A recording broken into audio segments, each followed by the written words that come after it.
नमस्कार साथियों, मैं आप सबके सामने भारत के इतिहास की सबसे महत्वपूर्ण बात जो कि हर हिंदुस्तानी को जानने का हक है और जो कि एक राज और एक रहस्य है। महात्मा गांधी को नाथूराम गोडसे ने क्यों मारा? क्या वो कारण था जिसकी वजह से महात्मा गांधी की हत्या नाथूराम गोडसे ने की? महात्मा गांधी की हत्या कोई छोटी मोटी बात नहीं थी भारतीय इतिहास के लिए। महात्मा गांधी एक बड़े व्यक्तित्व थे, ऐसा लोग मानते हैं और ऐसी बात है भारतीय इतिहास में। भारतीय आज़ादी में महात्मा गांधी ने एक महत्वपूर्ण रोल निभाया था। परंतु अगर हम एक धर्म के हिसाब से देखें और धर्म के लोगों के हिसाब से देखें तो उनकी भावना, उनकी सोच शायद हम लोगों से मेल नहीं खाती है। शायद हम लोग की सोच नाथूराम गोडसे की सोच से मेल खाती है और एक हिंदू होने के नाते शायद नाथूराम गोडसे ने सही किया, शायद। और मैं उसी चीज़ को आगे कंटिन्यू करूँगा। तो महात्मा गांधी की हत्या की पटकथा जो थी वो उनकी हत्या से 4 साल पहले ही लिखी जा चुकी थी। उनकी एक सबसे बड़ी गलती, भूल कहें, जो भी कहना हो, या फिर जानबूझ के की गई भूल, मगर ये भूल तो नहीं थी, क्योंकि उन्होंने जिस तरीके से हिंदुओं के खिलाफ जाके बोला, उनकी बहुत बड़ी बात थी और उसी के बारे में मैं आपके सामने कुछ बातें कहना चाहता हूँ। 10 अक्टूबर 1946 पीर सरकार, जो कि बंगाल के नोआखली का बहुत बड़ा मौलवी था, उसने लोगों की सभा बुलाई। कम से कम 10,000 मुसलमानों को एक मैदान में इकट्ठा किया गया और उनको ये कसम दिलाई गई कि हम काफिरों को मारेंगे, उनके दुकानों में आग लगाएंगे, उनको इस जगह से, इस नोआखली से निकाल के फेंक देंगे। उस टाइम पे नोआखली में 80% मुसलमान थे और 20% हिंदू वहाँ पे रहते थे और 20% हिंदुओं को वहाँ से मार के भगा दिया गया। ऐसा माना जाता है कि कम से कम 50,000 वहाँ पे हिंदुओं की हत्या की गई थी। पीर मोहम्मद सरकार कहता है अपने भाषण में कि हिंदुओं की महिलाएं सुंदर क्यों होती हैं? क्योंकि जो तुम अनाज उपजाते हो वो खाती हैं और उन्हें अच्छा अनाज मिलता है, इसलिए वो बहुत सुंदर होती हैं। वो कहता है कि हमारी महिलाएं जब बीमार होती हैं तो उनके बदन को छूता कौन है? हिंदू डॉक्टर। और इन सब चीज़ों की, संजीदा चीज़ों को उनके सामने कह कह के उसने एक कसम दिलाई कि हम काफिरों को मार देंगे। इस तरह से चाकू, भाला, बंदूक, इन सब से, आग, और इस तरीके से हिंदुओं के मकानों में हमला शुरू हुआ।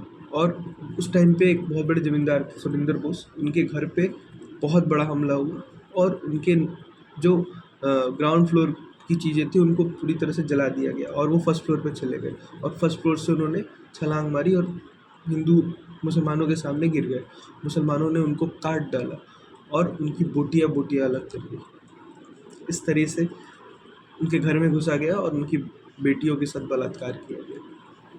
ये चीज़ कलकत्ता में 6 महीने पहले हो चुकी थी, मगर कलकत्ता में इस लेवल पे नहीं हुआ था क्योंकि कलकत्ता में हिंदू की संख्या बहुत ज़्यादा थी और वहाँ पे कुछ लोग थे हिंदू के जो कि बहुत अच्छे तरीके से बचाव कर रहे थे।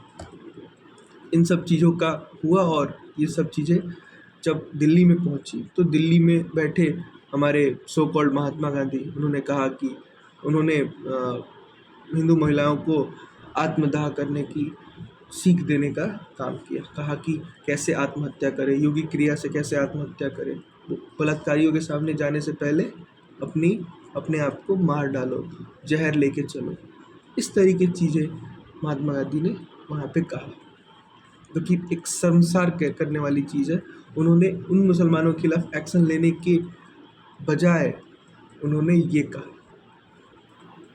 इस तरीके से उन्होंने चीज़ों को कहा और कहा कि जो भी हमारी हिंदू औरतें हैं वो मरना सीखें, वो अपना जान दम घुट के मार लें या फिर जीभ को अपने दांत के तले लगा के मार लें। परंतु कुछ जब इन चीज़ों के बारे में उनसे पुष्टिकरण किया गया तो उन्होंने साफ किया कि मैं कहता हूँ आत्महत्या करने सीखें हमारी हिंदू महिलाएं, और उनके सामने जो भी बलात्कारी हैं उनके सामने जाने से बचें। इस तरीके की चीज़ें कही गई। अहिंसा के नाम पे महात्मा गांधी ने जो प्रोपेगेंडा चलाया वो तो हमें दिखा ही किस तरीके के सोच के वो थे, हिंदू के खिलाफ कितना ज़्यादा उनका झुकाव था। मैं इस बात के बारे में कुछ नहीं कहना चाहूँगा। और इस तरह से नाथूराम गोडसे नोआखली